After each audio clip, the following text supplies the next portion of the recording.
Hello everyone. Before we start, make sure to like and subscribe to the channel, and leave a comment with where you're from and what time you're watching.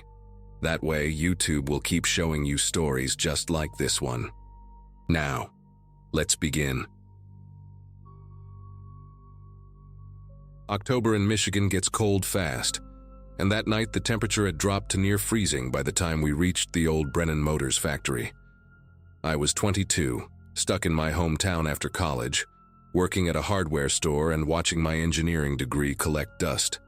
Every abandoned building in our dying industrial town had a story, but Brennan's was different. 15 years empty, completely untouched, like time had just stopped the day they shut it down. My friends and I had been talking about exploring it for months, and that Friday night, fueled by boredom and cheap whiskey, we finally decided to do it. There were 4 of us: Jake from the body shop, Melissa who was visiting from nursing school, and her boyfriend Connor, who thought watching Urbex videos on YouTube made him an expert on abandoned places. We knew it was stupid, we knew it was illegal, but when you're young and desperate for any kind of excitement in a town where nothing ever happens, you make stupid choices. The factory sat on 40 acres of cracked concrete and overgrown weeds, surrounded by a chain-link fence that had been cut open so many times, it barely served a purpose anymore. We'd parked Jake's truck at a strip mall half a mile away and walked along the abandoned railroad tracks that curved behind the property. Connor had printed out satellite images and drawn a route with a red marker, through the fence near the loading docks, then into the main assembly building through a door he'd seen in someone's Instagram post from 2 years ago. The moon was almost full that night, casting everything in this silvery light that made the broken windows look like black teeth. As we squeezed through a gap in the fence, I remember noticing how quiet it was. No cars, no animals, not even wind. Just our footsteps crunching on broken glass and gravel. The loading dock doors were exactly where Connor said they'd be, one of them hanging off its track at an angle that left just enough space for us to slip inside. Inside, our flashlights cut through the darkness to reveal exactly what Connor had promised. A massive production floor frozen in 2008. Half-assembled car frames sat on conveyor tracks, their metal bones covered in a thick layer of dust and bird droppings. Tools lay scattered on workbenches like the workers had just stepped out for lunch and never came back. The air tasted metallic and stale, with this underlying smell of rust and decay that made Melissa pull her shirt up over her nose. Jake kept whistling low, running his hands along the equipment and muttering about how much some of this stuff would be worth if we could haul it out. But what struck me most was the sound. Every footstep echoed 3 or 4 times, bouncing off the high ceiling and coming back distorted. Connor was already heading toward a metal staircase that led up to the catwalks, his phone out, recording everything for his Instagram. The catwalks were where things started to go wrong. They ran 30 feet above the production floor, a maze of metal walkways that connected different sections of the factory. The railings were chest-high and sturdy enough, but the floor panels were a different story. Some were solid steel grating that clanged under our feet. Others were completely missing, leaving gaps you had to jump across.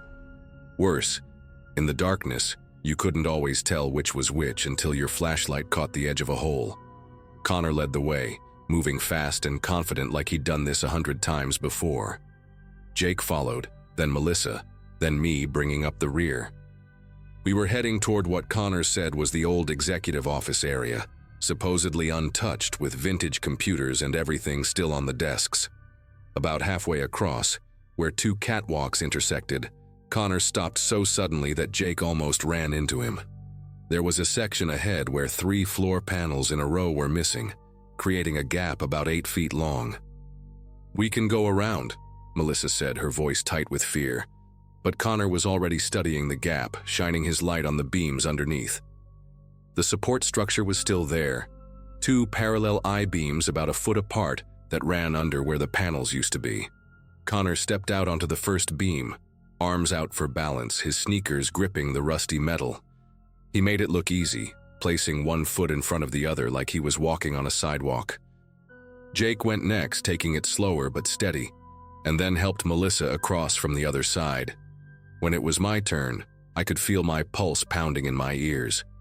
The beam was maybe 6 inches wide, covered in rust and bird crap, and through the gap between them I could see straight down to the concrete floor. Old machinery and debris waited below like teeth. I made it halfway when my foot slipped on something wet, probably pigeon droppings, and for a second I thought I was going over. My arms windmilled wildly, and I managed to catch myself, but in that moment of panic my flashlight went flying. It tumbled end over end through the darkness before shattering on the floor below. The others helped me across the rest of the way, and Jake gave me his backup flashlight, one of those tiny LED things that barely pushed back the darkness. We kept going, but I was rattled, my legs shaking with leftover adrenaline. The catwalk continued for another 50 feet before reaching a door marked Administrative Wing in faded letters. Connor tried the handle, locked of course, but the wood around the deadbolt was rotted and soft. One solid kick from Jake and the whole thing splintered inward, revealing a hallway lined with offices. This part of the factory was different, carpeted and finished like a normal building, though everything was covered in a thick layer of dust and mold. We explored the offices, finding exactly what Connor had promised: old computers, papers dated from 2008, coffee cups with dried rings at the bottom. In one executive office, there was a calendar still turned to November 2008, appointments written in blue pen that would never be kept. Jake found a desk drawer full of promotional materials for a car model that never made it to production, glossy brochures for a future that never came. We spent maybe 20 minutes in the offices taking photos and joking around, the earlier tension starting to fade. Connor found an old bottle of scotch in a filing cabinet and took a swig, grimacing at the taste but passing it around anyway. That's when Jake noticed another door at the end of the hallway, this one metal with a small window. Through the dusty glass, we could see it opened onto another section of catwalks, these ones crossing over what looked like the main assembly area. Connor was already pushing through, eager to explore more, and we followed like idiots. These catwalks were worse than the first ones, narrower, with more missing panels, and the railings were loose in places, wobbling when you touched them. The drop here was even higher, maybe 40 feet, and below us massive pieces of machinery lurked in the shadows like sleeping monsters. We were moving single file, Connor in front, when we reached a junction where 3 walkways met. The intersection was wider, maybe 10 feet across, but the center panel was gone, leaving just the metal frame around the edges. Connor was already planning his route across the frame when Jake grabbed his shoulder. "Hold up, man. Let me test it first." Jake was the biggest of us, built solid from years of manual labor, and if it could hold him, it could hold anyone. He stepped onto the frame, one foot then the other, arms out for balance. The metal groaned, but held. He was almost across when we heard it, a deep metallic crack like a gunshot. The frame didn't break, but one of the bolts holding it to the catwalk had sheared off, and the whole section tilted. Jake lunged forward, trying to reach the other side, but his foot went through the gap. His leg disappeared up to the thigh, his body slamming down hard on the metal edge, and then he was sliding backward. His hands scrabbled for purchase on the smooth metal, fingernails scraping, and then found the edge of a beam. He caught himself with both hands, his body dangling through the hole, legs kicking in empty air 40 feet above the factory floor. The jagged metal had torn through his jeans and into his thigh on the way down. I could see blood, black in the dim light, running down his leg and dripping into the darkness below. Melissa screamed, the sound echoing through the factory like an alarm. Connor and I dropped to our stomachs, reaching through the hole trying to grab Jake's wrists. His face was twisted in pain and terror, teeth gritted, arms already shaking from the strain. The metal edge was cutting into his palms. I could see the blood making his grip slippery. "Pull me up," he gasped, his voice high and desperate. Connor had one wrist, I had the other, and we pulled with everything we had. But Jake weighed at least 200 pounds, and the angle was all wrong. We managed to lift him maybe 6 inches before our own grip started failing. Melissa was on her phone, trying to call 911, but there was no signal this deep in the building. That's when we heard them. Footsteps, heavy and deliberate, echoing from somewhere below. Not the light, careful steps of urban explorers, but the confident stride of someone who knew exactly where they were going. Jake heard them too, his eyes going wide. "Someone's down there," he whispered, as if being quiet would help, as if whoever it was hadn't already heard Melissa's scream. The footsteps got closer, and then we saw the light, a powerful beam sweeping across the factory floor below, much brighter than our pathetic flashlights. It swept back and forth methodically, like whoever was carrying it was searching for something. Or someone. The beam paused on the drops of Jake's blood hitting the concrete, then traced upward slowly, deliberately, until it hit Jake's dangling form. We were blinded for a second, white light flooding our vision, and then the light moved up to find our faces peering through the hole. I couldn't see who was holding it, just a dark silhouette behind that blazing beam. Nobody said anything for what felt like forever, just the sound of Jake's labored breathing and the distant drip of his blood. Then the figure below started walking again, not running, not hurrying, just walking with that same measured pace. The footsteps echoed off in a different direction, and we heard a door slam somewhere in the darkness. "He's coming up," Connor said, his voice barely a whisper. "He knows the layout, he's coming up to us." That snapped us into action. Connor and I pulled harder, Melissa grabbing Jake under his armpits, all three of us straining against his weight. Jake was grunting with pain, his torn hands slipping, leaving bloody smears on the metal. We could hear doors slamming now, getting closer, echoing through the administrative wing we'd just explored. Whoever it was wasn't trying to be quiet anymore. With one final, desperate heave, we got Jake's chest up to the edge.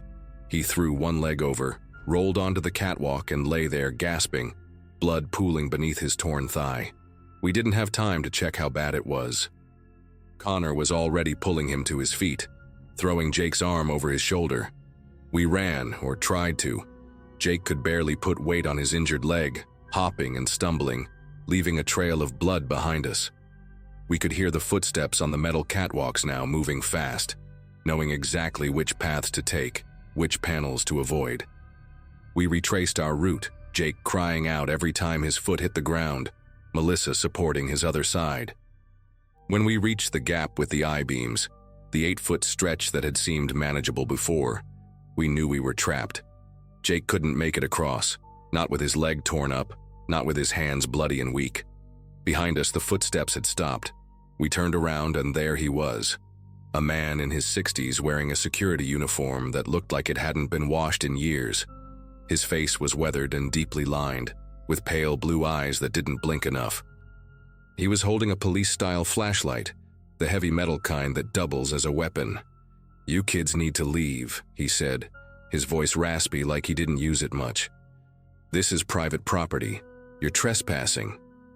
Connor started to explain about Jake being hurt, but the man cut him off. "I don't care. You leave now or I call the real cops. Your friend bleeds out up here, that's on you." He stepped aside, pointing his light at the beam crossing. "Go on. Same way you came." We didn't have a choice. Connor went first, then came back to help Jake. Together we basically carried him across, his feet barely touching the beams, all of us certain we were going to fall. Melissa went next, crying, and then me. The man watched us the whole time, never offering to help, never moving from his spot. When we finally made it to the other side, he called out, "I see you here again. We're going to have a different kind of conversation. This place ain't for you."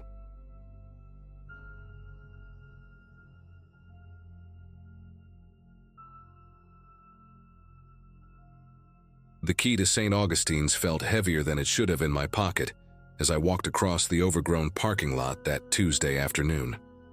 Architecture students don't usually get to explore abandoned buildings alone for their thesis projects, but the County Historical Society had actually approved my request to document this Gothic revival church that had been shuttered since 2006. While everyone else in my program was obsessing over glass facades and sustainable materials, I'd chosen to focus on historical preservation for my final year. The building stood there against the gray sky, all weathered limestone and broken promises, about 40 minutes outside the city in this forgotten part of the county. I'd brought my measuring tape, my Nikon, 2 notebooks, and enough enthusiasm to fill the empty sanctuary. The massive oak doors groaned when I unlocked them, and that sound echoed across the empty lot like the building itself was waking up after 15 years of sleeping. Inside, the main sanctuary stole my breath in a way no modern building ever could. Colored light filtered through stained glass windows that had somehow survived decades of neglect, painting geometric patterns across rows of dust-covered pews. The carved columns reached up toward a vaulted ceiling that seemed to absorb sound rather than reflect it, creating this oppressive quiet that made me hyper-aware of my own breathing. I spent the first 2 hours documenting everything upstairs: the altar's intricate woodwork, the stone baptismal font, the choir loft with its ancient organ pipes. Every surface had this thick coating of dust that kicked up with the slightest movement, making me sneeze and leaving strange patterns in the air. The Historical Society's notes mentioned original foundation stones from the 1890s in the basement level, architectural details that would be perfect for my research on 19th century church construction. Around 3 o'clock, I headed toward the narrow door marked lower-level access near the back of the sanctuary. The wooden stairs creaked under my weight in a way that made me grip the railing harder than necessary. There was no electricity down there, but I'd brought a decent flashlight knowing the basement would be dark. The beam cut through the blackness, revealing stone walls that wept moisture and a ceiling so low I had to duck in places even though I'm only 5'6". The temperature dropped at least 15 degrees as I descended, and this damp, heavy air wrapped around me like a wet blanket. About halfway down, I noticed the smell, just a hint at first. Something sweet and wrong mixed with the expected mustiness. I figured maybe a family of raccoons had gotten in and died somewhere in the walls. It happens in old buildings all the time. The basement itself was larger than I expected, divided into several rooms that probably served as storage and Sunday school classrooms back when the church was active. My flashlight beam swept across old folding tables, stacks of moldy hymnals, and children's drawings still tacked to a bulletin board. Their crayon colors faded to ghosts of purple and yellow. The smell got stronger as I moved deeper into the basement, documenting the stone foundation with my camera. It was this thick, cloying sweetness that stuck to the inside of my nose and made me breathe through my mouth.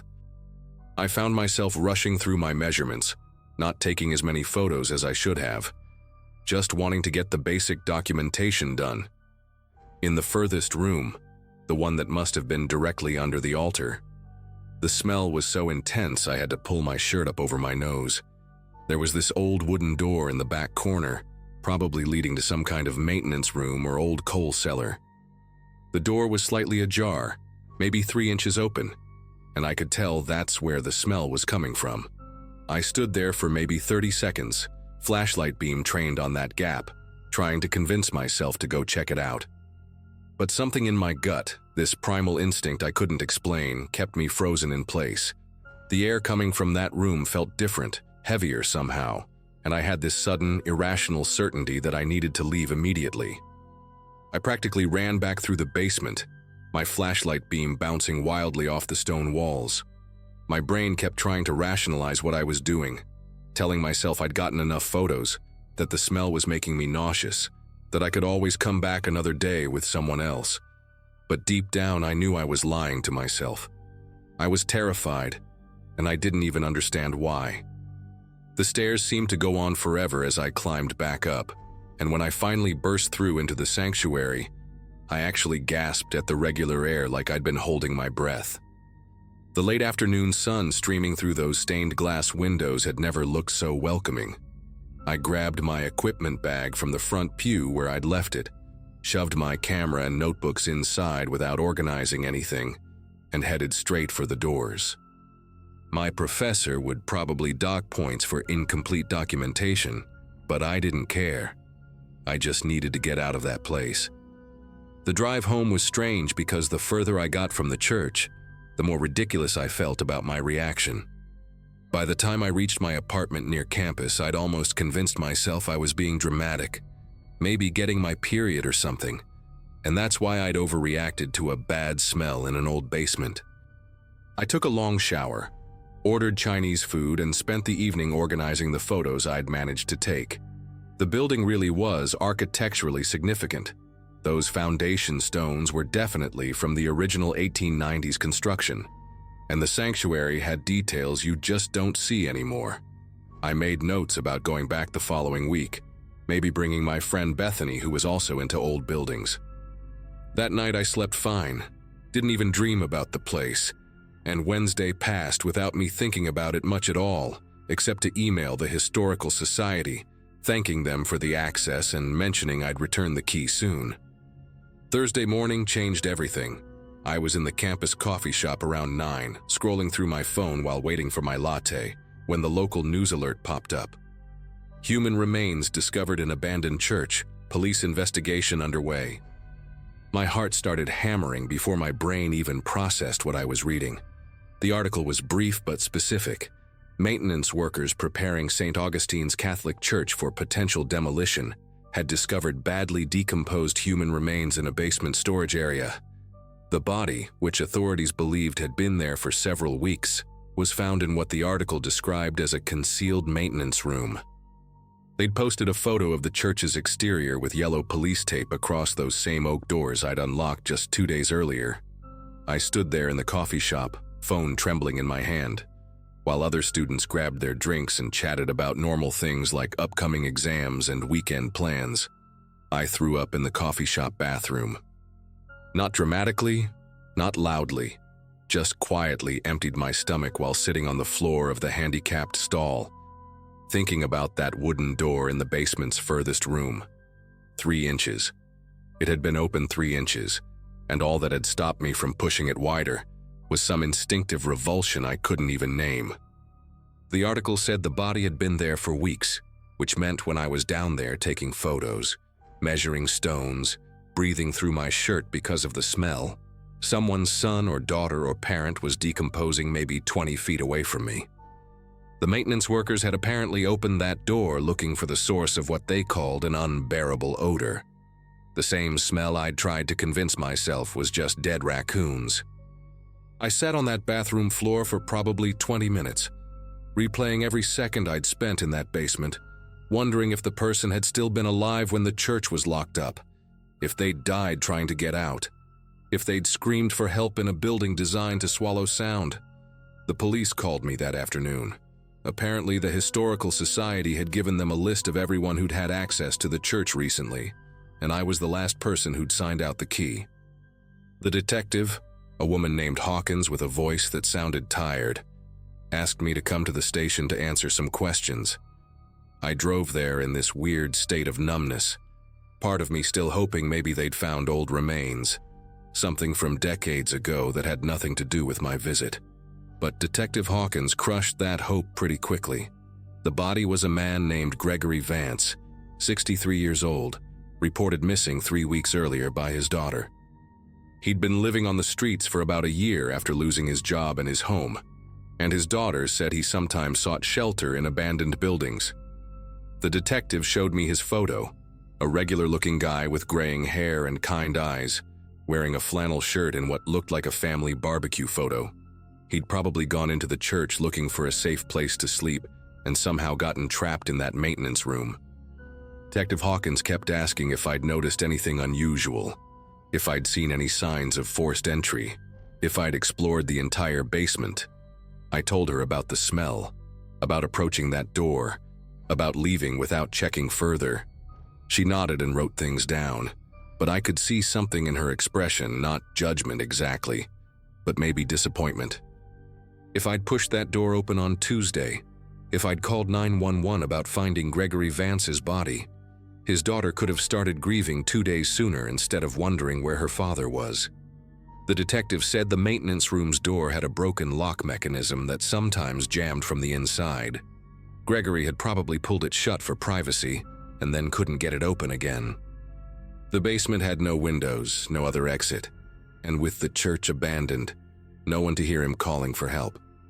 She estimated he'd been dead for about 2 weeks when I was there based on decomposition. 2 weeks of him lying in the dark while his daughter put up missing person flyers and checked hospitals and hoped he was just staying with someone she didn't know. I left the police station around 5:30 and drove straight to my parents' house instead of my apartment. I needed to be somewhere that felt completely separate from all of this. Somewhere with normal sounds and cooking smells and my mom asking about school. But I couldn't eat dinner, couldn't focus on their questions about my thesis, couldn't stop thinking about Gregory Vance slowly dying of dehydration or hypothermia or panic in that locked room. My dad, who's always been good at reading me, finally asked what was really wrong, and I told them everything. My mom held me while I cried. Not the pretty kind of crying, but the ugly, snotty kind that comes from realizing you were inches away from something horrible and didn't know it. She kept saying it wasn't my fault, that I couldn't have known, that I did nothing wrong by leaving. But I've seen enough true crime shows to know that bodies discovered quickly mean more evidence, faster identification, answers for families. Those 2 extra days of decomposition, of evidence degrading, of his daughter not knowing, that was because I'd been too scared to push open a door. I never went back to get the photos off my camera's memory card for my thesis project, changed my topic to a modern community center being built downtown, something clean and new with good lighting and no basements. The Historical Society understood when I mailed back the key with a note saying I couldn't continue the documentation. Gregory Vance's obituary ran in the paper a week later. He'd been a maintenance supervisor at a manufacturing plant for 30 years, had 3 grandchildren, loved fishing. His daughter organized a proper funeral with the money raised through GoFundMe, and even though I didn't know him, I went. Sat in the back row of a different church, one with electric lights and working heat, listening to people share memories of a man who died alone in the dark because a door lock failed. It's been 4 months now, and I still can't walk past abandoned buildings without wondering who might be inside, what door might be jammed, what smell might be drifting up from some forgotten room. My roommate thinks I'm being dramatic when I insist on checking every door in our apartment each night, making sure none can lock from inside. But she wasn't there in that basement, didn't stand 3 inches from death and choose to walk away.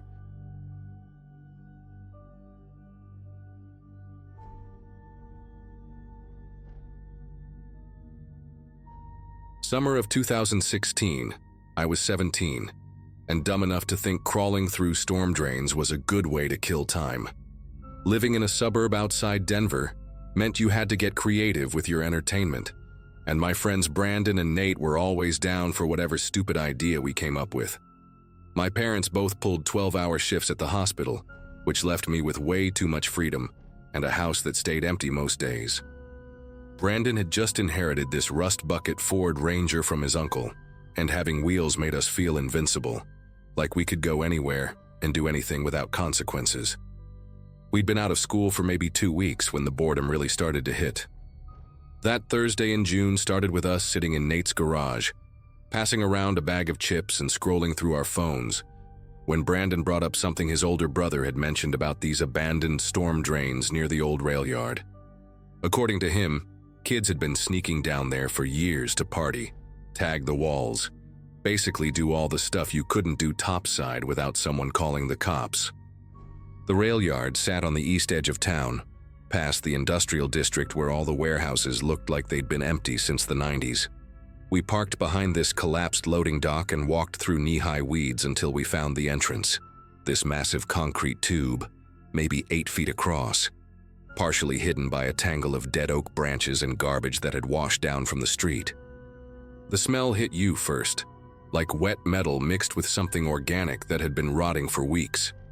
Brandon pulled out these heavy-duty flashlights he'd grabbed from his dad's workshop, the kind security guards carry that weigh about 5 pounds each. The opening was covered in layers of graffiti, fresh bubble letters sprayed over older tags, which were sprayed over even older stuff that looked like it had been carved into the concrete itself. A thin stream of brown water ran down the center, disappearing into the darkness where our flashlight beams couldn't reach. Nate kept cracking nervous jokes about contracting some disease or stumbling across a meth lab, but we all knew we were going in anyway. That's just how things worked with us. Nobody wanted to be the one who backed out first. We ducked into the tunnel single file, Brandon leading the way with his flashlight cutting through the darkness like a knife. The concrete walls curved overhead, streaked with mineral deposits that looked like frozen waterfalls in the beam of light. Our footsteps echoed in this weird rhythmic pattern that bounced back at us from deeper in the system, making it sound like there were 6 of us walking instead of 3. About 50 feet in, we hit the first junction where the main tunnel split into 2 smaller passages. The left one angled down sharply, and you could hear water rushing somewhere below. The right stayed level but narrowed considerably, forcing you to hunch over if you were taller than 5'8". Brandon chose right without asking, probably because the left looked like a great way to slip and crack your skull open. The graffiti here was older, less artistic, mostly just names and dates going back to the 80s, some phone numbers that probably didn't exist anymore, and these weird symbols that looked almost like hobo code or something. The temperature kept dropping the further we went, and our breath started coming out in little clouds, even though it was probably 90 degrees outside. After maybe 10 minutes of walking, the tunnel opened up into this larger chamber where several pipes met. That's when we saw it in the corner, lit by 3 candles that were still burning. Someone had set up what looked like a whole living space. There was a sleeping bag laid out on a foam mattress, plastic milk crates stacked up like furniture, and trash bags full of what looked like clothes or blankets. Empty food cans were arranged in neat rows against the wall, labels all facing the same direction. A battery-powered radio sat on one of the crates, turned off but with a fresh pack of batteries sitting next to it still in the packaging. The candles threw these crazy shadows on the walls that made everything look like it was moving. But the thing that really got me was this notebook sitting open on top of the sleeping bag, with a pen placed carefully across the page like someone had just stopped writing mid-sentence. The whole setup was too organized, too deliberate. This wasn't some random homeless camp. This was someone's actual home.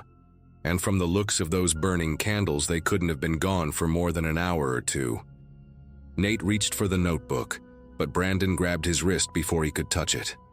We all just stood there, flashlights dancing over this stranger's makeshift home, trying to process what we were looking at. The walls around the sleeping area were covered in newspaper clippings, all held up with duct tape and arranged in these perfect rows. Most of the articles were about missing pets from the neighborhood, going back months. There had to be at least 40 of them. Cats, dogs, even someone's rabbit. Each article had notes written in the margins with the same blue ballpoint pen, things like "found on elm," or "collar removed," or just dates with question marks.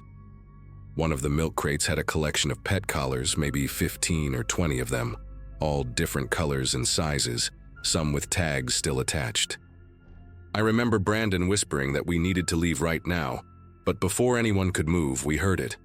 Footsteps splashing through water, coming from the left tunnel we'd passed earlier. Not running, just walking at this steady, measured pace, like whoever it was knew exactly where they were going and had all the time in the world to get there. The footsteps stopped just outside the chamber entrance, and for maybe 3 seconds, everything went completely silent except for the sound of those candles flickering. Then a shape filled the tunnel opening, tall, wearing what looked like a maintenance worker's coveralls that were way too big, dragging at the bottom. The person's face stayed in shadow, but I could see their hands clearly in our flashlight beams. The fingernails were long, curved, and caked with something dark underneath. They were holding what looked like a cloth sack in one hand, and it was moving, squirming like something alive was inside. Nobody said anything.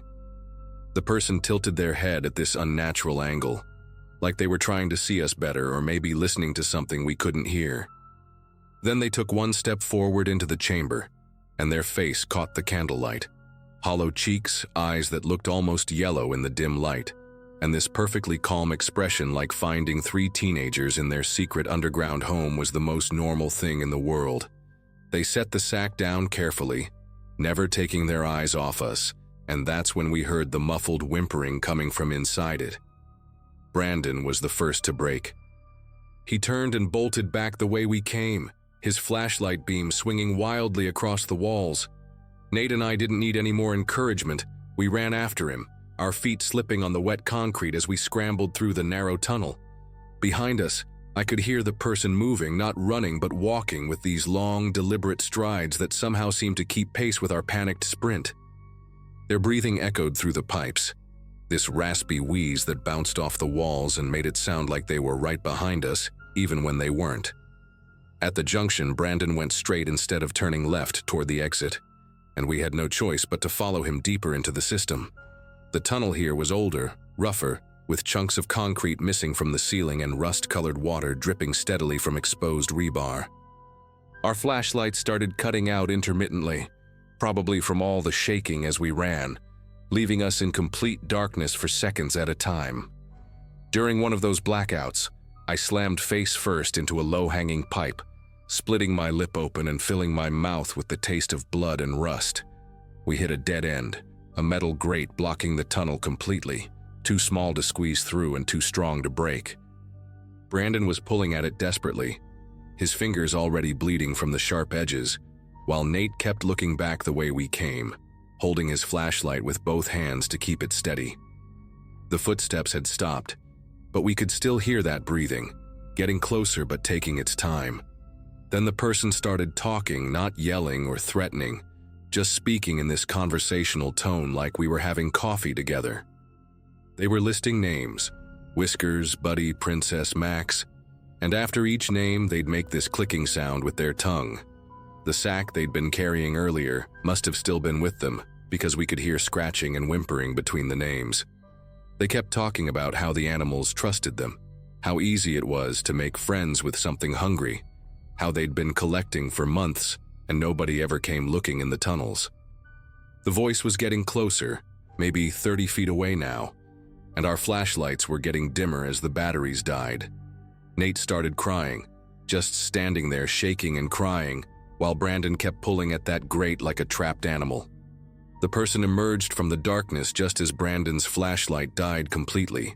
In Nate's weakening beam, we could see them clearly now, probably in their 40s, with patchy gray hair that hung in greasy strands past their shoulders. They were smiling, showing teeth that were surprisingly white and straight, which somehow made everything worse. They set the moving sack down gently and pulled out what looked like a leash from their pocket, one of those retractable ones that made a zipping sound as they played with the mechanism. "You three remind me of Cooper," they said, pointing at a golden retriever collar hanging from their belt. Cooper was curious too, came right up to me behind the grocery store, such a good boy. They took another step closer, and I could smell them now, like wet dog mixed with something chemical, maybe bleach or ammonia. Nate had backed himself into the corner where the wall met the grate, making these small whimpering sounds that sounded too much like whatever was in that sack. The person noticed and laughed, this normal, genuine laugh, like someone had told them a funny joke at work. That's when Brandon snapped. He grabbed his dead flashlight and threw it as hard as he could, hitting the person square in the forehead. They stumbled backward, more surprised than hurt, and Brandon screamed at us to run. We shoved past the person while they were still off balance, Nate dropping his flashlight in the process, leaving us in total darkness.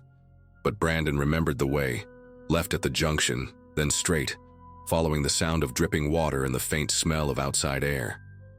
Behind us, the person wasn't running, just walking and calling out pet names like they were trying to coax us back. "Here, kitty kitty, come on boy, that's a good girl." We could see a pinpoint of light ahead, real sunlight, and we ran toward it like our lives depended on it, which honestly, they probably did. The concrete scraped our hands and knees as we scrambled up the slight incline toward the exit. I could hear sirens in the distance. Turned out someone had seen Brandon's truck parked by the abandoned rail yard and called it in as suspicious activity.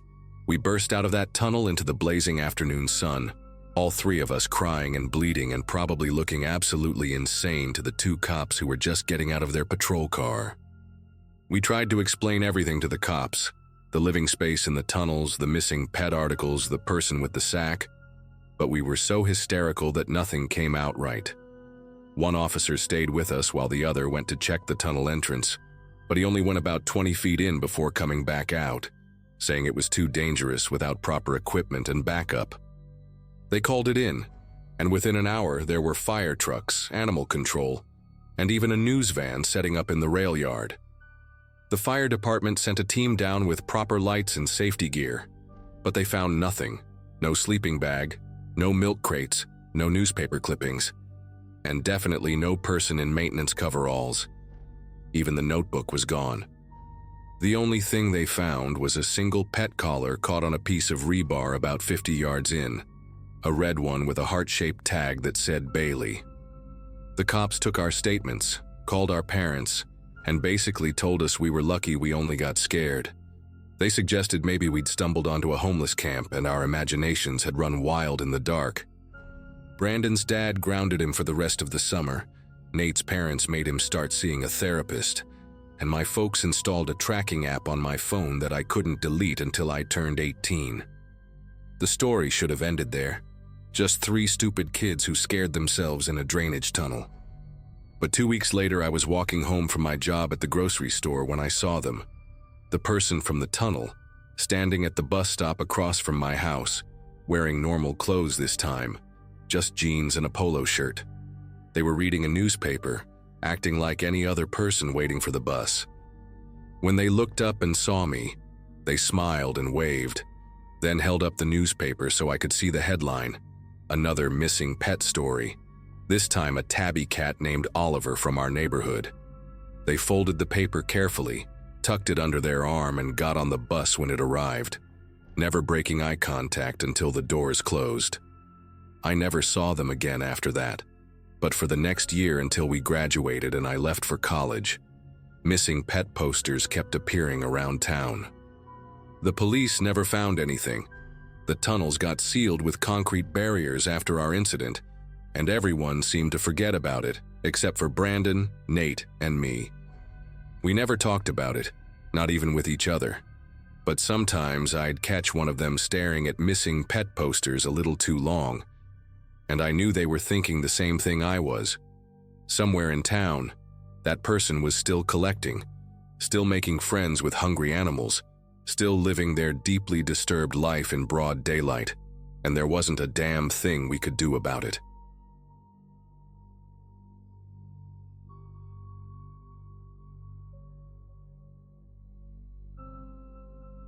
I'd been sleeping in abandoned houses around Philadelphia for about 2 months when I found the Victorian on Allegheny Street. 23 years old, college dropout, working random gigs that barely covered food. That was me in early 2018. My car had been repossessed in January, and the shelter wait lists were impossible. So I learned to spot the signs of a good squat.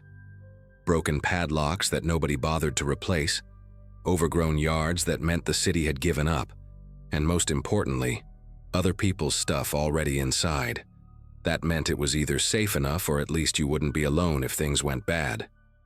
I met Sophia outside the library one afternoon while we were both using the Wi-Fi. She had these thick dreadlocks with purple tips and this gap between her front teeth that made her look younger than she probably was. She's the one who told me about the house, said 7 people were already crashing there, and they had actual electricity. When she mentioned it used to belong to some dealer named Rico, who'd been locked up since 2013. I should have thought twice. But sleeping somewhere with heat and other people around sounded better than another night in a freezing warehouse. The house stood out even on a street full of abandoned properties, 3 stories of rotting Victorian grandeur with faded green trim peeling off like dead skin. The porch slumped in the middle, held up by wooden pillars that looked ready to snap, and every window facing the street was boarded with plywood that had turned gray and soft from rain. Sophia showed me the side entrance where someone had pried off the board just enough to squeeze through, and she knocked this specific pattern 4 times, pause, then twice more. Inside, it was shockingly organized, like someone had tried to make it an actual home. Walter, this 60-something white guy with trembling hands from years of drinking, had rigged electricity from the streetlight outside and set up space heaters in 3 rooms.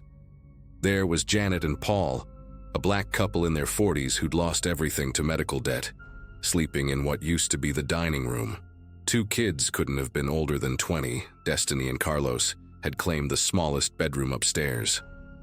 The living room still had all of Rico's old furniture. This hideous gold velvet couch covered in cigarette burns, a glass coffee table with one corner completely shattered and held together with duct tape, and strangest of all, an empty fish tank that still had blue gravel, and a little deep-sea diver figure standing at the bottom, like someone just forgot to add water one day and never remembered. For 3 weeks, we had this weird routine that almost felt normal. Walter would wake up at 5 every morning and make instant coffee on the hot plate, the smell drifting through the whole house. Janet worked part-time at a dollar store and would bring back expired food they couldn't sell.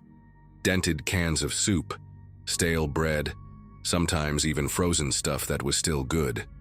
Paul spent his days at the library applying for jobs on the computer, always wearing this same navy suit that he kept impossibly clean despite everything. Destiny and Carlos would disappear during the day, coming back with random things they'd found or stolen. Toilet paper from restaurant bathrooms, half-eaten pizzas from dumpsters behind colleges, once even a whole rotisserie chicken still warm from Giant Eagle. We'd eat dinner together most nights, sitting on that ugly gold couch or on milk crates around the broken coffee table, sharing whatever we had. Sophia would tell these wild stories about hitchhiking across the country, how she'd lived in a commune in New Mexico where they grew their own food, how she'd worked on a fishing boat in Alaska for a summer, even in that decaying house that smelled like mold and old cigarettes, with police sirens going off every hour and trains rattling past on the nearby tracks. It felt safer than being alone. Everything changed on a Monday night in February. I remember because Janet had just gotten paid and brought back a bunch of canned chili, and we were actually having a good time, joking about opening a restaurant called Rock Bottom Cafe. Around 11, just as most of us were settling in for the night, we heard this car pull up outside. Not unusual, except the engine kept running. Then footsteps on the porch, heavy and deliberate, not trying to be quiet like cops would. We all went silent, that kind of stillness where you can hear everyone's breathing. The footsteps stopped right at the front door, which we never used because it was visible from the street. For maybe 30 seconds, nothing happened. Then there was this sound I'll never forget. Metal scraping against wood, followed by this massive thunk that shook the whole door frame. The scraping sound came again, and another thunk, and we realized someone was driving something through the door from the outside. Walter grabbed a flashlight and crept toward the front hallway, while the rest of us huddled in the living room. When he came back, his face was completely white. He said there was a machete, not a knife, a fucking machete, sticking through the front door, buried so deep the blade came out the other side by about 6 inches. Nobody said anything for what felt like forever. We just stared at each other while that car engine kept rumbling outside.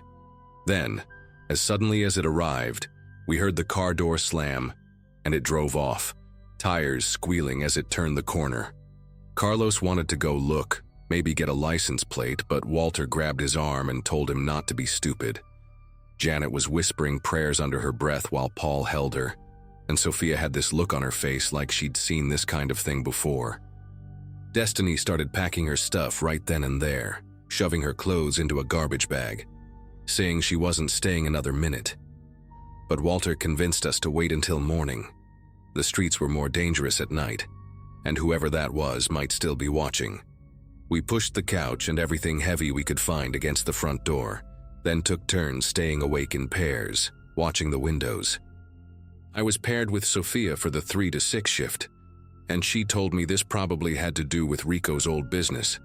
Maybe someone thought there were still drugs or money hidden in the house. She said her ex-boyfriend used to deal, and leaving a weapon like that was a message, either to scare someone or mark territory. The machete stayed there all night, wobbling slightly whenever a truck passed by and shook the house. When the sun came up, we could finally see the full extent of what had happened.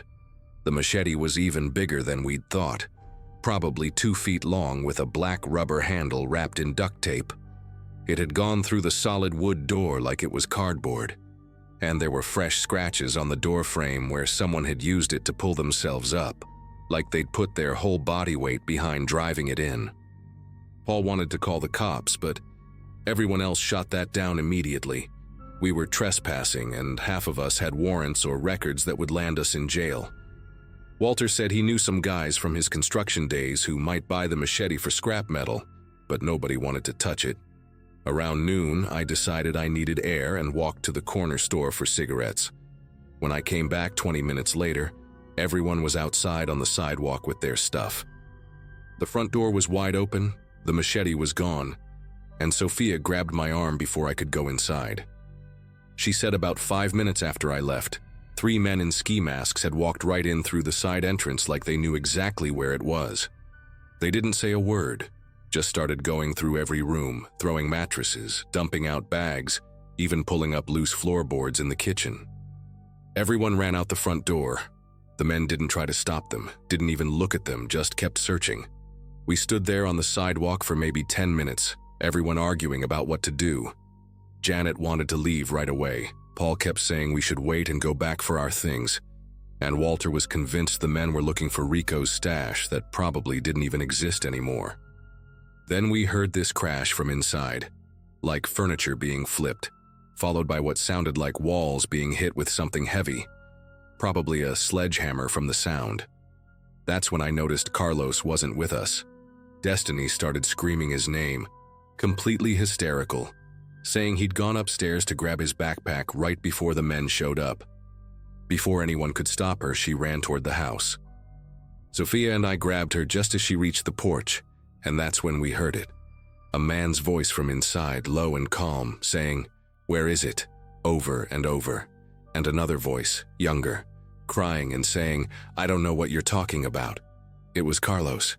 The calm voice said something in Spanish I couldn't understand. Then there was this wet sound, like meat being tenderized, and Carlos screamed. Not like in movies. This was raw animal panic. Destiny was fighting us, trying to get inside, and Walter had to practically carry her across the street while she sobbed and cursed at us for not letting her go. The sounds from inside continued for maybe 5 more minutes. Furniture breaking, that calm voice asking questions, Carlos responding but his voice getting weaker. Then everything went quiet. We watched from across the street as the 3 men walked out the front door like they had all the time in the world. 2 of them were carrying black duffel bags that looked heavy, and the third one, the biggest, had blood on his jacket sleeve. They didn't run, didn't even look at us standing right there in plain sight. They got into a black SUV with tinted windows that had been parked around the corner and drove away at normal speed, even stopping at the stop sign. Destiny broke free and ran into the house before any of us could react. We heard her scream from upstairs, this horrible, broken sound that just kept going. When Sophia and I went in after her, the place was destroyed. Every piece of furniture flipped or smashed, holes punched in the walls. Even the ceiling tiles in the kitchen had been pulled down. We found Destiny in the small bedroom, kneeling next to Carlos. He was conscious but barely, curled up in a ball, his face swollen beyond recognition, blood pooling on the floor from a gash on his scalp.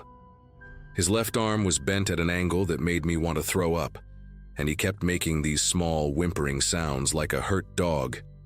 Paul called 911 from a payphone down the street, while the rest of us tried to help Carlos. Sophia knew some basic first aid from her time in that commune, and used torn sheets to put pressure on his head wound. Carlos kept trying to talk through his swollen lips, saying something about how they kept asking about the package, and wouldn't believe him when he said he didn't know anything. Walter found the duffel bags the men had been carrying. Turns out they'd been hidden inside the walls, behind some loose panels in the basement none of us had ever noticed. There were still traces of white powder in the corners of the bags and rubber band marks on the floor where money bundles had probably been. Rico's stash had been there the whole time, probably hundreds of thousands of dollars worth of drugs and cash, just sitting behind the walls while we slept 20 feet away. The ambulance arrived in about 15 minutes, and the EMTs didn't ask questions. They'd seen this kind of thing before. As they loaded Carlos onto the stretcher, one of them quietly told Destiny that if we were smart, we'd be gone before the cops showed up to investigate. The neighbors had started coming out of their houses, and I heard one old woman telling another that she knew something like this would happen, that Rico's cousins had been coming around asking questions for weeks. We scattered within the hour. Janet and Paul went to stay with her sister in Jersey. Walter said he knew a guy with a warehouse where he could crash.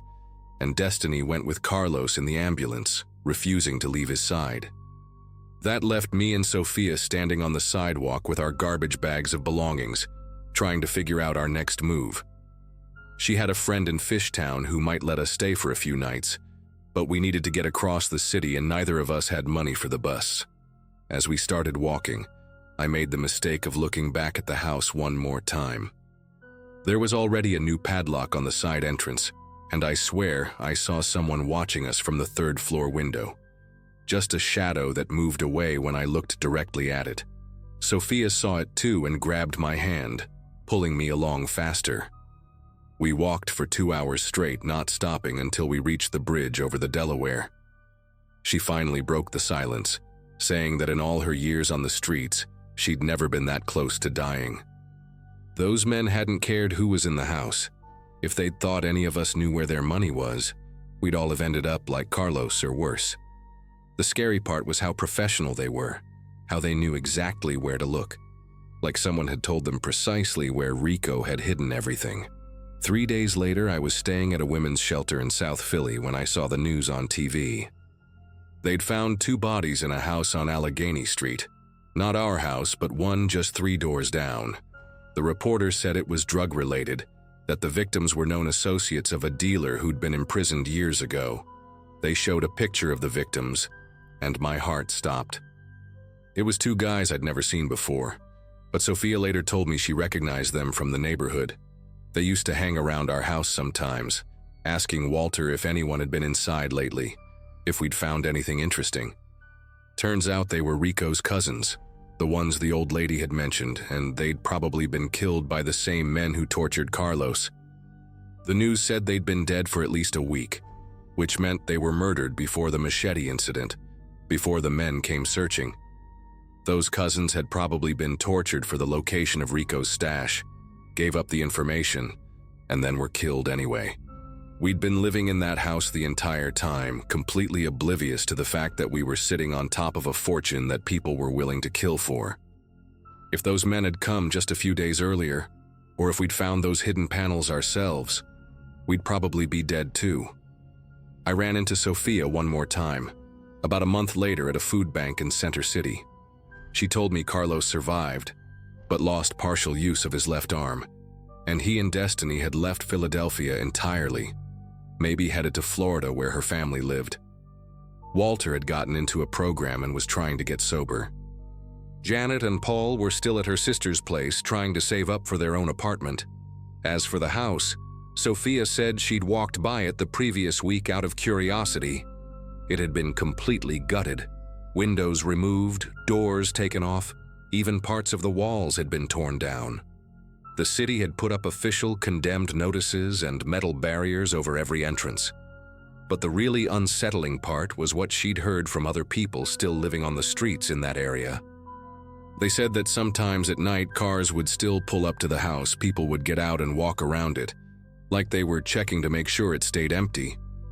Nobody squatted there anymore, even though winter was coming and desperate people needed shelter. The house had become a kind of urban legend among the homeless community, a cautionary tale about the dangers of sleeping in the wrong place. Looking back now, I realize how incredibly lucky we were. We'd spent 3 weeks living inside a ticking time bomb, surrounded by hidden drug money, with Rico's associates circling like vultures. The only reason we survived was pure chance.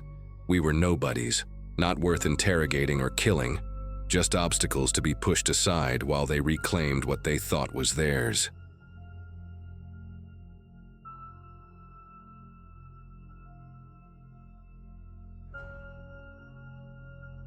Photography has been my escape since college, and last April I finally had a free Saturday to explore the old Riverside paper mill, about 40 minutes outside of town. I was 28, teaching high school biology during the week, and spending weekends hunting for abandoned places to photograph. The mill had been shut down since the early 90s, and from what I'd researched online, it used to employ half the county before cheaper operations moved everything overseas. That morning, I packed my camera bag with extra batteries, grabbed a flashlight and some water, and drove out there alone. Something I usually avoided, but my regular exploring partner Jason was visiting family in Ohio.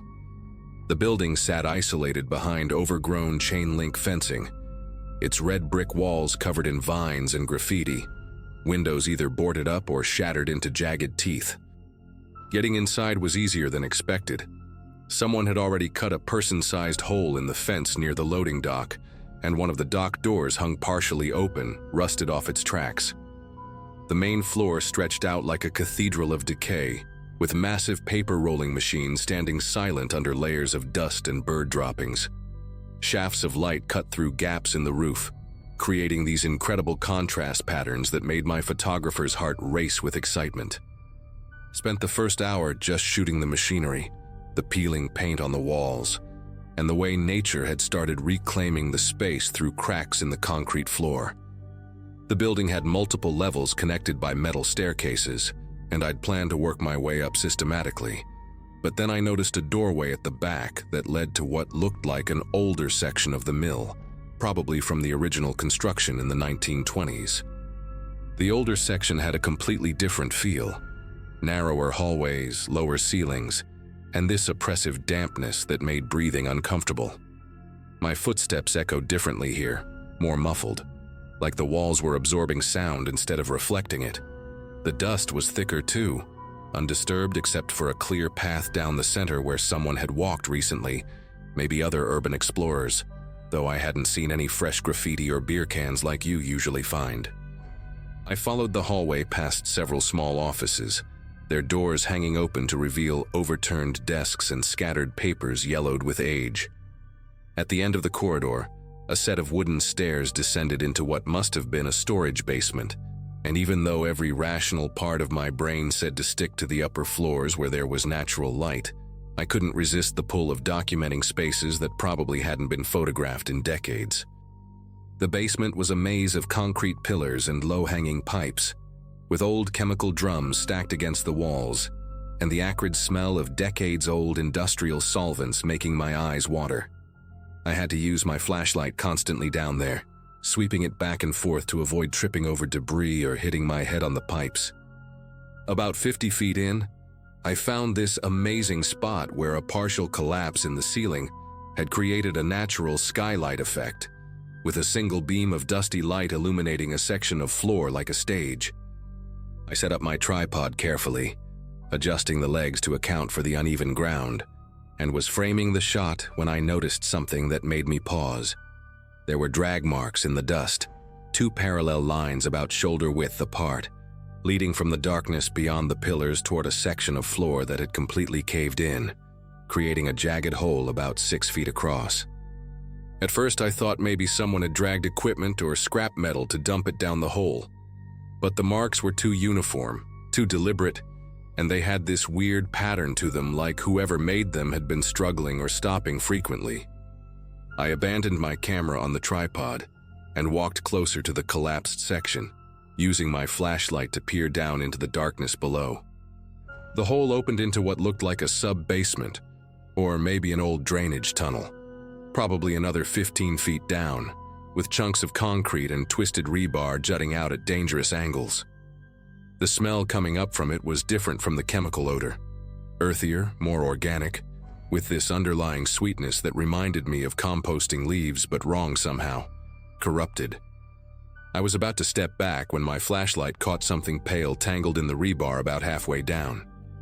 The fabric was a light blue, maybe denim or cotton work clothes, torn and stained dark in places that could have been rust or mud, but had this brownish-red color that looked too deliberate, too concentrated.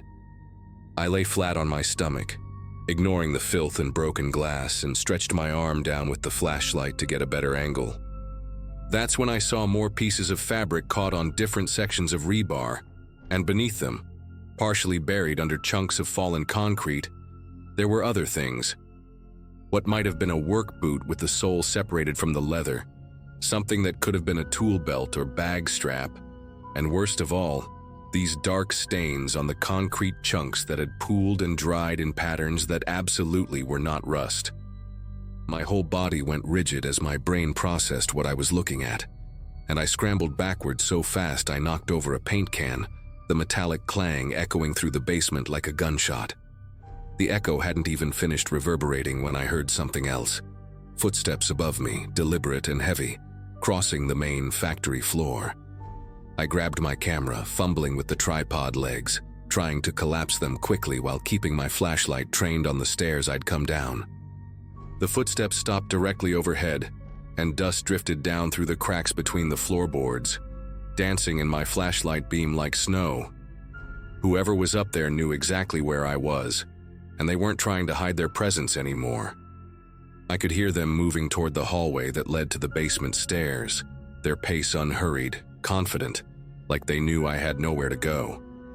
My mind raced through options. The hole was a death trap.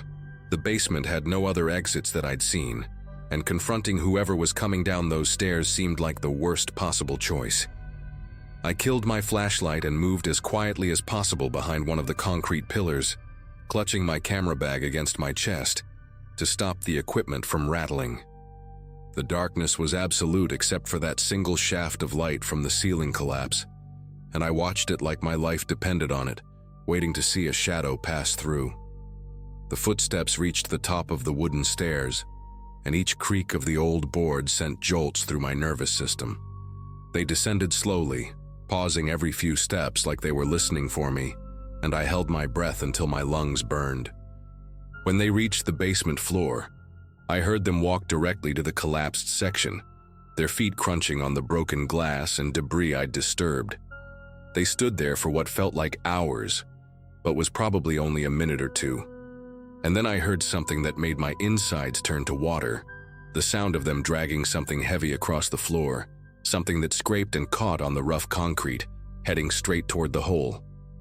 The dragging stopped right at the edge of the collapse, and I heard a grunt of effort followed by the sickening sound of something heavy tumbling down into the hole, crashing against the rebar and concrete below.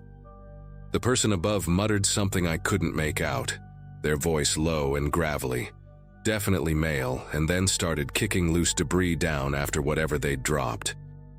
Each piece of concrete that fell made me flinch, knowing I'd been lying in that exact spot just minutes earlier, my face inches from evidence of what this place really was. Through a gap between the pipes, I could barely make out a silhouette in that shaft of light. Tall, broad-shouldered, wearing what looked like coveralls and heavy work boots. He pulled something from his pocket, and I heard the distinctive click of a lighter, followed by the smell of cigarette smoke mixing with all the other toxic scents in the air. He stood there smoking for several minutes, occasionally nudging more debris into the hole with his boot, completely casual like this was routine maintenance work. I stayed frozen behind the pillar, my leg muscles cramping from holding the same position, terrified that any movement would give me away. The cigarette glowed orange in the darkness as he took long drags, and I could see him checking his watch in the lighter's flame when he lit a second one. Finally, he flicked the butt down the hole and started walking back toward the stairs, but then he stopped suddenly and turned his head like he was listening. I heard him walk to where I'd left my tripod. In my panic, I'd only grabbed the camera, leaving the expensive carbon fiber tripod standing there like a beacon. He picked it up, collapsed it with practiced efficiency, and carried it with him as he headed back to the stairs, his footsteps now quicker, more purposeful. I waited in that basement for another 2 hours after his footsteps faded completely, until my phone showed 4 p.m. and the shaft of light had shifted angles. Every tiny sound made me think he was coming back, that he was waiting for me upstairs, that he knew exactly where I was hiding. When I finally worked up the courage to move, my joints were so stiff I nearly fell over, and I had to bite my tongue to keep from crying out. I crept up the stairs one at a time, pausing at the top to listen for any sign of movement in the building. The main floor was empty, but I could see fresh boot prints in the dust leading to the loading dock where I'd entered. My car was still there, untouched, but there was a folded piece of paper under the windshield wiper. With shaking fingers, I unfolded it to find a receipt from a hardware store dated that morning, with a handwritten note on the back. Beautiful equipment. Would be a shame if something happened to it. Or to you.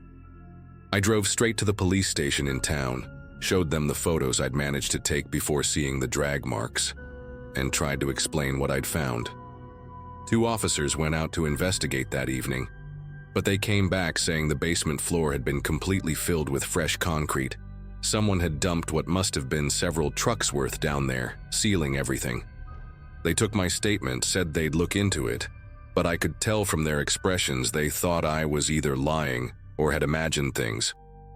The officer in charge suggested that urban exploration was dangerous and illegal, that I was lucky nothing worse had happened. I never went back to check, never posted those photos online, and eventually deleted them entirely. I still have that hardware store receipt though. Keep it in a drawer as a reminder that some abandoned places should stay abandoned, that some secrets are buried for a reason, and that someone out there knows I know what that mill really is. A tomb disguised as ruins.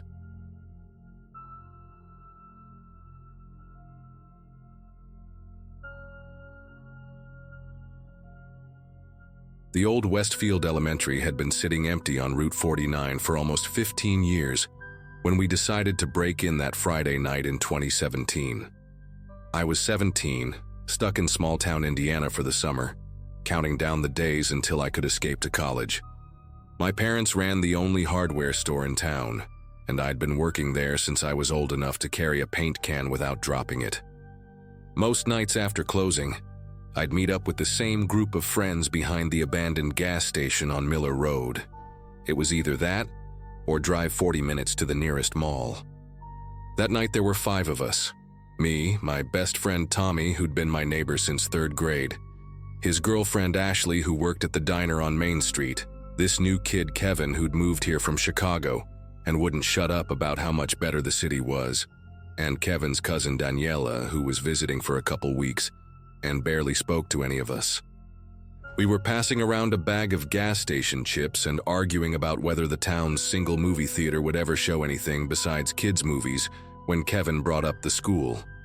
He claimed his older brother had tried to get inside last year but got spooked when he saw shadows moving behind the boarded-up windows on the 2nd floor. Tommy laughed so hard he nearly choked on his energy drink, calling the brother every name in the book for being such a coward. Before I knew it, Tommy was standing up, crushing his empty can against the brick wall, and declaring that we were going to prove we weren't afraid of some burned-out elementary school. Ashley tried to act bored by the whole idea, but I could tell she didn't want to be the one to back down. Daniela just kept scrolling through her phone, barely looking up when she mumbled that she'd go if everyone else was going. Kevin looked like he regretted bringing it up, but his pride wouldn't let him back out now. Within 10 minutes, we were all piled into Tommy's ancient Corolla, the one with the passenger door that wouldn't open from the inside and a radio that only picked up the Christian station. The school was 20 minutes outside town, past the corn processing plant and down a stretch of road where the streetlights had stopped working years ago. We parked behind a cluster of dead trees about 100 yards from the building, figuring it was better to walk the rest of the way, in case someone drove by and saw the car. The moment we got out, the summer heat gave way to this weird chill that comes with abandoned places, like the air itself knows nobody belongs there anymore. The school was a 2-story brick building, probably built in the 60s judging by those narrow windows and flat roof. Half of it was completely charred black from the fire Kevin mentioned, with the roof caved in on the east wing. The other half looked mostly intact from the outside, except every single window had been covered with plywood sheets, and someone had spray-painted "Keep Out" across the main entrance in red paint that had dripped down like blood in a horror movie. The chain-link fence surrounding the property had been cut open in at least 3 different spots, and we picked the widest gap to squeeze through.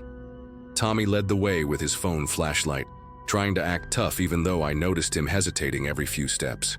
The main entrance was sealed tight, massive sheets of plywood nailed over the double doors with what must have been 100 nails, some of them bent and rusty like people had tried to pry them out before giving up. We circled around to the back of the building, our shoes crunching on broken glass and dead leaves that had accumulated over the years. Kevin pointed out a ground floor window on the intact side where the plywood had been partially pried away, leaving just enough space for someone to squeeze through if they didn't mind getting scraped up. The wood was splintered at the edges, and there were fresh scratches in the paint around the opening. Clearly, we weren't the first ones to find this entrance. Tommy went first, of course, grunting as he pulled himself through the gap. We heard him drop down inside with a thud and a string of curses before he called back that it was safe. Ashley went next, then me, then Kevin, and finally Daniela, who had to be convinced twice that she could fit through the opening. Inside, we found ourselves in what used to be a cafeteria kitchen. Stainless steel counters were still bolted to the walls, though they were covered in rust and graffiti. The floor was littered with old food trays, broken ceiling tiles, and puddles of water from leaks in the roof. The smell hit us immediately, mildew mixed with something chemical, probably from whatever cleaning supplies had been left behind to rot. Our phone lights created these crazy shadows that danced across the walls as we moved, making every corner look like something was hiding there. We made our way out of the kitchen and into the main cafeteria, where long tables were still arranged in rows, some flipped over, others still standing like students might walk in any minute for lunch. The walls were covered in layers of graffiti, tags from different years overlapping each other, dates going back to 2005, names of couples who probably broke up years ago. Tommy was already heading toward a set of double doors that led to the main hallway, acting like he owned the place.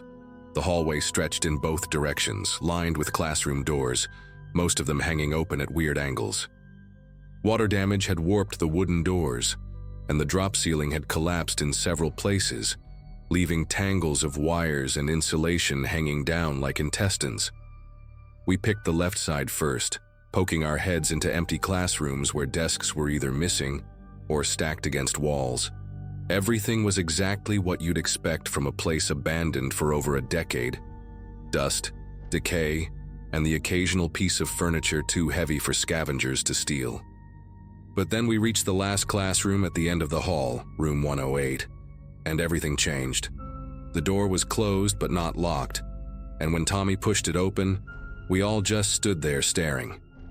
The desks were arranged in perfect rows, 5 across and 6 deep, all facing the blackboard at the front.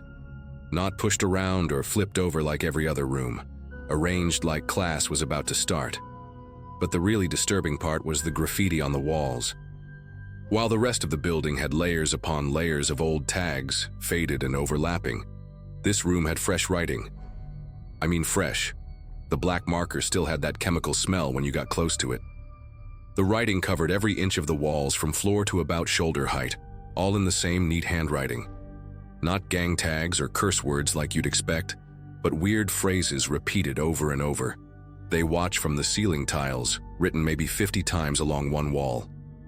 Don't trust the janitor's closet, in perfect cursive along another. Class never ended for Rebecca, spelled out in block letters near the windows. Ashley grabbed my arm when she noticed the dates scattered throughout the writing. Some were from just a week ago, others from 3 days ago. The most recent one, near the door frame where we'd just entered, was from yesterday. Tommy tried to play it cool, saying someone was obviously just messing with people who broke in, but his voice cracked when he said it. Kevin walked over to one of the desks and opened it. Inside was a math textbook from 2002, the pages yellowed but otherwise perfect, and a pencil box with everything still neatly arranged inside. Daniela was the one who noticed the teacher's desk wasn't empty either. There was a grade book open on top, and when she got closer with her phone light, we could see names written in it. Recent names, not from when the school was open. First names only. Anthony, absent. Megan, present. Luis, present. Rebecca. And then nothing, just a dark ink stain where the pen had leaked onto the page. The dates at the top of each column went back about a month, with perfect attendance tracked for invisible students. Tommy grabbed the book and flipped through it, page after page of the same thing. Attendance records for a class that didn't exist, going back months. That's when we heard it for the first time. Footsteps directly above us, slow and deliberate, like someone pacing. Not the random creaking of an old building, but the distinct rhythm of someone walking from one end of a room to the other. We all looked up at the ceiling, following the sound with our eyes as it moved across the room above us, stopped for a moment, then walked back. Kevin immediately pulled out his phone to record, whispering that we needed proof, or no one would believe us. The footsteps continued their pattern, 8 steps one way, pause, 8 steps back. Too consistent to be an animal, too heavy to be the wind moving something around. Tommy, trying to regain his tough guy status, announced he was going upstairs to check it out. Ashley told him he was insane, but he was already heading back to the hallway. The rest of us followed, not because we wanted to, but because splitting up seemed worse. The stairwell was at the center of the building, behind a heavy metal door that screamed when we pushed it open. Our phone lights barely penetrated the darkness inside, and the stairs were covered in debris, chunks of plaster, old papers, what looked like clothing bunched up in the corners. The footsteps above had stopped the moment we opened the stairwell door, which somehow made everything worse. We climbed slowly, Tommy first, then me, the girls in the middle, and Kevin bringing up the rear, still recording everything. Halfway up, Daniela grabbed Ashley's hand and whispered that we should leave, but Tommy was already at the top, pushing through another door into the second-floor hallway. The second floor was in worse shape than the first. The fire damage was more evident here. Black scorch marks crawled across the walls, and several doorways were completely blocked by collapsed ceiling beams. The smell of old smoke still lingered, mixed with something else I couldn't identify, something organic and wrong. We stood clustered together at the top of the stairs, listening. Nothing, just our own breathing and the distant sound of wind through broken windows somewhere. Then Tommy's light caught something that made us all step back, fresh footprints in the dust, leading from the stairwell down the hall toward the intact classrooms. Not old prints, but clear, recent ones. The dust still settled in perfect shoe patterns. Adult-sized boots with a distinctive tread pattern, like work boots. The prints went both directions, overlapping in places like someone had been walking back and forth for a while.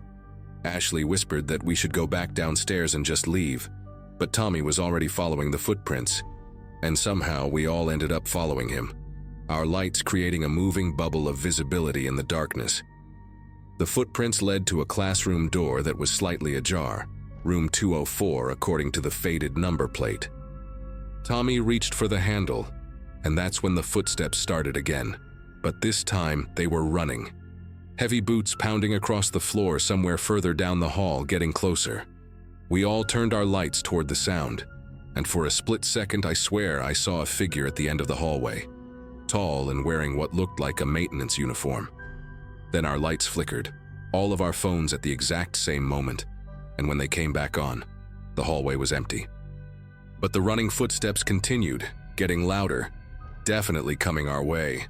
Tommy yanked open the door to room 204 and shoved us all inside, pulling it shut behind us. We stood there in complete darkness because our phones had all gone dead. Not just the flashlights, the entire phones wouldn't turn on. The footsteps stopped right outside our door. We could hear breathing, ragged and uneven, and the doorknob started to turn. Ashley let out a small scream, and suddenly the footsteps were running again, but away this time, back down the hall. Our phones all powered on simultaneously, screens bright and showing no sign they'd ever been off. We didn't need to discuss it. We all ran. Not walked, not jogged, but full-on sprinted back through the hallway, down the stairs, taking them 3 at a time and nearly falling. Tommy reached the first floor first and started running toward the cafeteria, the rest of us right behind him. But when we got to the kitchen, the window we'd entered through was different.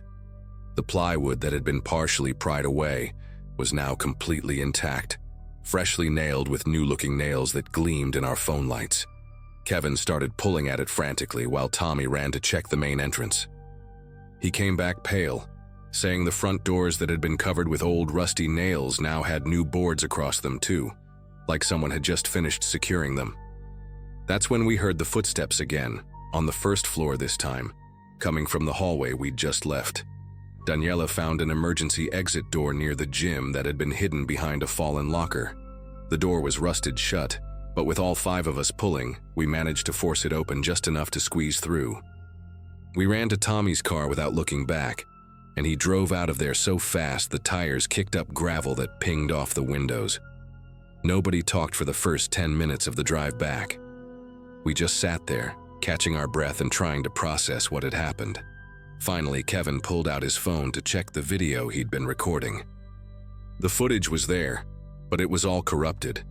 Just static and weird visual glitches, except for one clear frame that showed the hallway on the second floor. In that frame, you could see all of us clustered together with our backs to the camera, but there was someone else standing right behind Ashley, close enough to touch her. A man in a janitor's uniform with a name tag we couldn't quite make out. Ashley started crying when she saw it. We never reported it to anyone because what would we even say? That we broke into an abandoned school and got scared? But I did some research afterwards, spending hours in the library going through old newspapers on microfilm. Found an article from 2003 about a janitor named Robert Henley, who'd refused to leave when the school was shut down after the fire. Security found him living in a supply closet on the second floor, said he'd been maintaining empty classrooms and keeping attendance for students who didn't exist. They removed him forcibly, and he was committed to a psychiatric facility. Here's the part that still keeps me up at night. The article mentioned he was released in 2016, just a year before we went there. I drove past the school again last month, during the day this time. The building's been completely demolished, just an empty lot now with a future site of Westfield Shopping Center sign. But I talked to the construction foreman, and he told me something that made my skin prickle. When they were doing the demolition, they found a makeshift living space in the basement. Recent food wrappers, bottles of water, a sleeping bag, and notebooks. Dozens of notebooks filled with attendance records, lesson plans, and the same phrases we'd seen on the walls.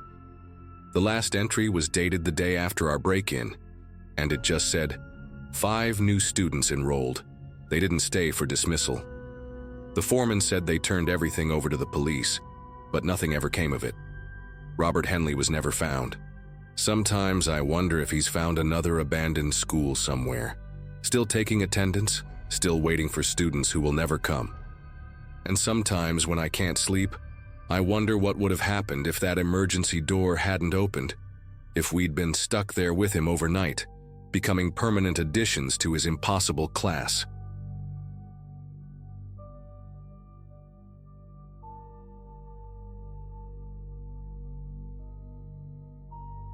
I never thought I'd end up writing about this, but it's something that stuck with me for years.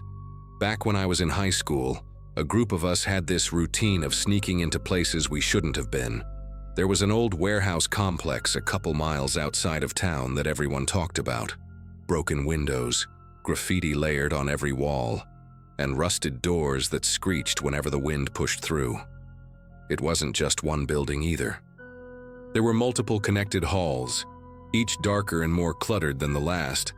For us, it was the perfect spot to kill time on weekends, daring each other to explore further than we had before. That night there were 5 of us: Ethan, Mariah, Caleb, Danielle, and me. We brought flashlights and a Bluetooth speaker pretending we weren't creeped out, but the truth is the place had this heaviness to it. The air smelled like damp concrete and burnt plastic, and there were old pallets stacked in corners that looked like they hadn't been touched in decades. We laughed too loudly just to cover the silence, the kind of laughter that feels forced, where everyone's just trying not to acknowledge how tense it actually is.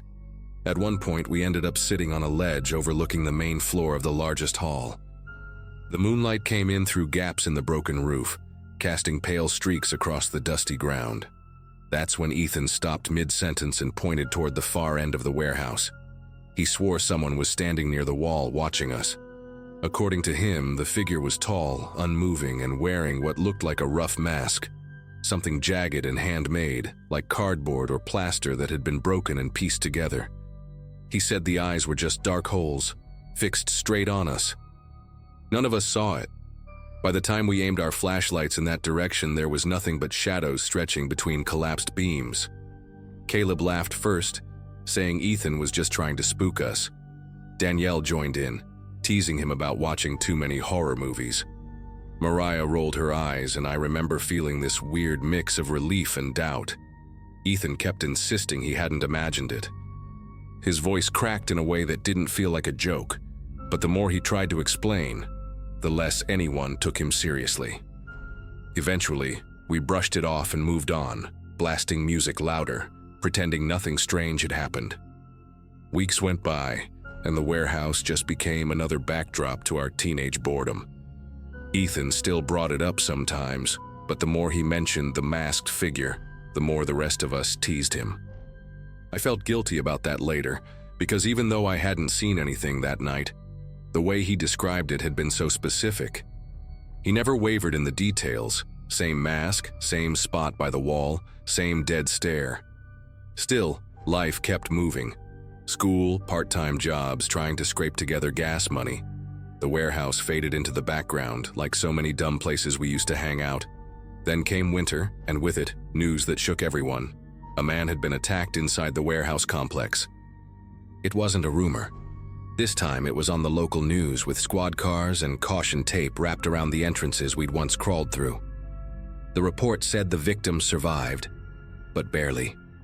They hinted at multiple suspects, possibly squatters who'd been living there for months. Hearing that made my chest feel heavy. That word, months, stuck with me. It meant that when we were there laughing and mocking Ethan, people might have actually been inside, hidden in the same dark spaces we treated like an adventure. When I saw Ethan after that, he didn't gloat or say, "I told you so."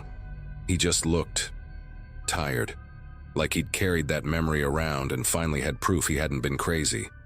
He told me again what he'd seen: the jagged mask, the way the figure never moved, just stood and stared. Now, knowing people had really been living there, it didn't feel like a ghost story anymore. It felt like a warning we hadn't listened to. And suddenly, all the laughter from that night replayed in my head with a sick edge to it. We had ignored the only person who might have seen the attacker long before anything happened. Police never released many details about who they arrested or what was found inside the warehouses. All we knew was that the squatters had been there for a long time, and the place was finally boarded up after the assault. Every time I drove past, I caught myself glancing at the sealed entrances, wondering how many nights those people had been hiding just a few feet from where we'd been joking around. And worse, wondering if the figure Ethan had described hadn't just been watching, but waiting. The hardest part for me wasn't the news report or the caution tape. It was realizing how blind we'd been. We treated Ethan's fear like entertainment, when in reality, he might have been the only one tuned in to the danger surrounding us. I remember lying awake the night after the story broke, replaying every sound from that warehouse. The clatter of loose metal, the drafts that felt too deliberate, the silences between our nervous laughter.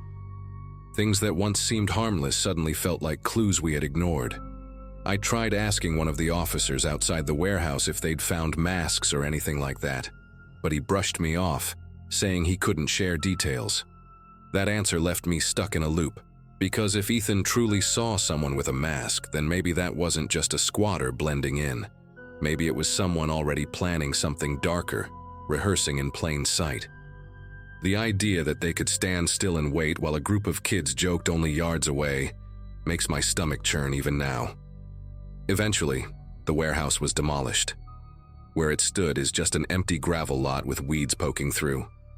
You'd never guess what happened there, or the weight it carries for the handful of us who spent our teenage nights inside. We don't really talk about it anymore. Most of us moved away, scattered into different lives, but every once in a while I'll hear from Ethan. He still remembers that face, or rather that mask, as clearly as the night he saw it, and he never let us forget that he warned us. As for me, I don't go near abandoned places anymore. Not out of superstition, but out of respect for how wrong we got it that night. We laughed when we should have listened, and someone else paid the price months later.